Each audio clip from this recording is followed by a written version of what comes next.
Iran से जंगबंदी ventilator पर है। अभी प्रोजेक्ट फ्रीडम के दोबारा आगाज का हतमी फैसला नहीं किया। ट्रंप ने ईरान की नई तजावीज़ अहमकाना करार देकर मुस्तकिल जंगबंदी के लिए तेहरान की तजावीज़ मुस्तरद कर दी। कहा, ईरान जौहरी हथियार हासिल नहीं कर सकता, ईरान से मुआहदा करना मुमकिन है। मुआहदे तक ईरान पर दबाव डालते रहेंगे। ईरान के नाम नेहाद नुमाइंदों का जवाब पसंद नहीं आया। सख्त गिर क़यादत को झुकने पर मजबूर करूंगा। ईरान ने खत में जौहरी हथियारों का जिक्र नहीं किया, ना ही जौहरी हथियार हमारे हवाले करने का इरादा रखता है। तेहरान के पास जौहरी मवाद बल्बे से निकालने की टेक्नोलॉजी नहीं, ईरान की नाकाबंदी अजीम मिलिट्री मंसूबा है। चीन के सदर आबदाए होर्मस मसले के हल में मदद करना चाहते हैं। चीनी सदर से ईरान, ताइवान और रूस के हवाले से बात होगी। ताइवान को अमेरिकी हथियारों की फरोख्त पर भी बात करूंगा। ईरान के मुसव्विदे का क्या जवाब दिया जाए? सदर ट्रंप की नेशनल सिक्योरिटी टीम से मुशावरत। ईरान के खिलाफ फौजी कार्रवाई पर भी गौर। एक्सिस के मुताबिक अमेरिकी सदर डील चाहते हैं, लेकिन ईरान अमेरिका को रियायत देने के लिए तैयार नहीं। ट्रंप दबाव बढ़ाने के लिए तेहरान के खिलाफ कार्रवाई चाहते हैं। रिपोर्ट के मुताबिक सदर ट्रंप चीन के दौरे से पहले ईरान के खिलाफ कार्रवाई का हुक्म नहीं दे सकते। मुमकिन रद्द अमल दौरे चीन के बाद आ सकता है। हिकमत और कौमी मसलहत के तहत मुज़ाकरात के लिए तैयार। ईरानी सदर मसूद पज़ेश्कियान कहते हैं, इज्जत और ताकत के साथ सिफारतकारी का रास्ता इख्तियार करना चाहते हैं। मुआहदा हुआ तो ईरान उसकी पासदारी करेगा। ईरान को चाहिए कि मैदान जंग में हासिल कामयाबी को सिफारतकारी के जरिए मुकम्मल करे। ईरानी वजारत खारिजा ने अमरीकी मुतालबात को गैर माकूल और अपने जवाब को मुतवाज़िन करार दे दिया। जंग मुसल्लत किए जाने पर भरपूर जवाब देने का ऐलान।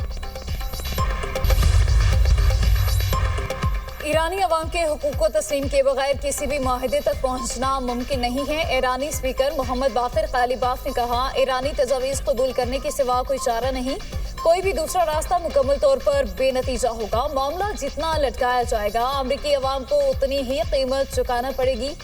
ईरानी नेशनल सिक्योरिटी कमीशन के तर्जमान इब्राहिम रजाई कहते हैं, खित्ते के ममालिक ने अपनी गलती तस्लीम कर ली। सूरत हाल की संगीनी समझकर हमसे राबते कर रहे हैं। ईरान जंग पर अमरीकी सियासत में हलचल। डेमोक्रेट्स का ट्रंप के खिलाफ नई करारदाद लाने का ऐलान। सेनेटर चक शूमर ने ऐलान किया कि डेमोक्रेटिक पार्टी इस हफ्ते एक बार फिर वॉर पावर्स रेजोल्यूशन पर वोटिंग करवाएगी। ईरान के खिलाफ जारी जंगी कार्रवाइयों से अमरीकी फौज को वापस बुलाएंगे। ट्रंप ने अमरीकी अवाम को गैर कानूनी और महंगी जंग में धकेल दिया। अगर रिपब्लिकन्स ने इस करारदाद की मुखालफत की तो वो इस जंग की सियासी जिम्मेदारी भी कबूल करें। डेमोक्रेट्स इस हफ्ते 7वीं बार वॉर पावर्स रेजोल्यूशन पेश कर रहे हैं। बल्दियाती इंतखाबात में बदतरीन शिकस्त। बरतानवी वज़ीर-ए-आज़म कियर स्टार्मर की कुर्सी खतरे में पड़ गई। लेबर पार्टी में बगावत। बरतानवी काबीना के अहम अरकान का वज़ीर-ए-आज़म कियर स्टार्मर से इस्तीफे का मुतालबा। नायब वज़ीर-ए-आज़म डेविड लेमी, वज़ीर दाखिला शबाना महमूद और वज़ीर खारिजा का भी मुतालबा करने वालों में शामिल हैं। नए पार्टी लीडर के इंतखाब की तहरीक के लिए 81 अरकान की हिमायत दरकार। इस्तीफे का मुतालबा करने वाले अरकान पार्लियामेंट की तादाद 72 हो गई।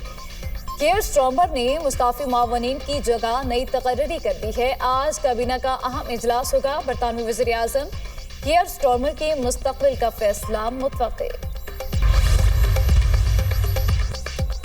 बल्दियाती इंतखाबात में लेबर पार्टी को तकरीबन 1500 नशिस्तों पर शिकस्त। खराब मुआशी पॉलिसी। पीटर मेंडेलसन को अमरीका में सफीर लगाने का स्कैंडल वजह बना।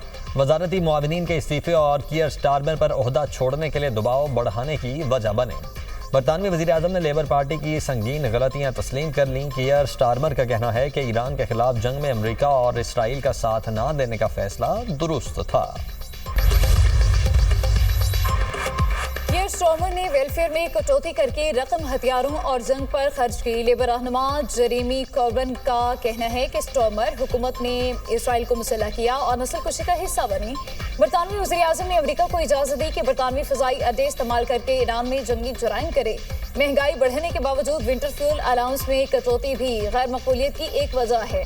बरतानवी वज़ीर दाखिला का वज़ीर-ए-आज़म कियर स्टार्मर को मुस्ताफ़ी होने के लिए टाइम लाइन तय करने का मशवरा। शबाना महमूद ने पार्लियामेंट से खिताब करते हुए कहा, इमिग्रेशन का मसला बरतानिया में शदीद तकसीम पैदा कर रहा है। अवाम गैर कानूनी तारिकीन वतन को देखकर सोचते हैं हुकूमत सूरत हाल संभालने में नाकाम हो चुकी है। सारिफीन से पेट्रोलियम लेवी की मद में 9 माह में 12 खरब रुपए वसूल किए जाने का इंकशाफ। सारिफीन से पेट्रोलियम मसनूआत पर लेवी की मद में 12 खरब 5 अरब 18 करोड़ रुपए वसूल किए गए। सितंबर में सारिफीन से लेवी की मद में 111 अरब, अक्टूबर में 145 अरब रुपए टैक्स वसूल किया गया। नवंबर में 2025 में सारिफीन से 1 खरब 51 अरब रुपए, दिसंबर में सारिफीन से 1 खरब 57 अरब रुपए पेट्रोलियम लेवी की मद में लिया गया। जनवरी 2026 में सारिफीन से पेट्रोलियम लेवी की मद में 1 खरब 24 अरब रुपए वसूल किए गए। फरवरी में सारिफीन से 1 खरब 20 अरब रुपए, मार्च में 1 खरब 37 अरब रुपए पेट्रोलियम लेवी की वसूली हुई।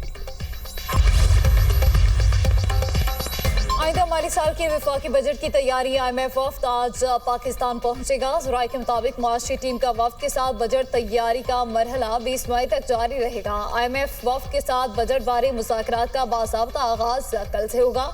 नए बजट के लिए टैक्स रेवेन्यू अहदाफ से मुतालिक बातचीत होगी। IMF के साथ माली नज़्म-ओ-ज़ब्त बेहतर बनाने के लिए इक़दामात पर बात होगी। हुकूमती अखराजात और बजट में हम आहंगी के लिए इक़दामात बारे तजवीज़ ज़ेर गौर आएंगी। हमारी फैमिली मशरकी अक़दार वाली है। मेरा ताल्लुक भी ऐसी जमात से है जिसकी पहली सफ में खातून नज़र नहीं आती थी। आज मैं पाकिस्तान की पहली खातून वज़ीर आला हूँ। वज़ीर आला पंजाब मरियम नवाज का Lahore college for women university के कॉन्वोकेशन से खिताब। कहा, ख़वातीन को कमिश्नर्स और डेप्टी कमिश्नर्स बनाया गया। तालिबात डिग्री हासिल करने के बाद घर न बैठें। मुझे कौम की बेटियों की ताकत पर बहुत एतमाद है। लेकिन मरवत के इलाके सराय नूरन बाजार फाटक में धमाका। अस्पताल इंतजामिया के मुताबिक 7 लाशें लाई गई। धमाके में 15 से ज्यादा लोग जख्मी हुए। धमाके के बाद पुलिस की भारी नफरी मौके पर पहुंच गई। जाए वक़ुआ से शवाहिद इकट्ठे करके तहकीकात का आगाज। अमेरिका का चीन को ईरानी तेल की तरसील में मदद फराहम करने वाली कंपनियों पर पाबंदियों का ऐलान। अमेरिकी महकमा खजाना के मुताबिक हांगकांग और मुत्तहिदा अरब अमारात में कायम 4 कंपनियों पर पाबंदियां लगाई गई।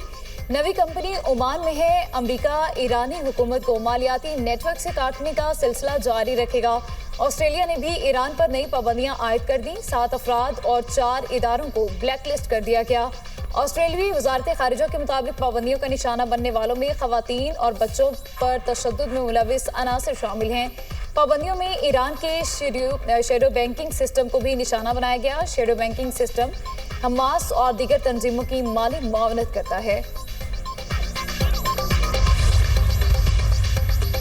ओपेक की तेल की पैदावार 26 साल की कम तरीन सतह पर आ गई। बरतानवी खबर एजेंसी रॉयटर्स के सर्वे के मुताबिक तेल की पैदावार अप्रैल में 2 करोड़ बैरल यौमिया से कम होकर 8,30,000 बैरल हो गई। अब नए हॉर्मज़ की बंदिश के बायस कुवैत की तेल की पैदावार में सबसे ज़्यादा कमी रिकॉर्ड की गई। कुवैत ने अप्रैल में खाम तेल बरामद नहीं किया। सऊदी अरब और इराक की तेल की पैदावार में भी नुमायां कमी देखी गई। तवानाई के बुनियादी ढांचे पर हमलों के बाद सऊदी अरब की तेल की पैदावार 70 लाख बैरल यौमिया तक गिर गई। मुत्तहिदा अरब अमारात वाहिद खलीजी मुल्क है जिसकी तेल की पैदावार अप्रैल में बढ़ी। वेनेजुएला और लीबिया की भी अप्रैल में तेल की पैदावार बढ़ी।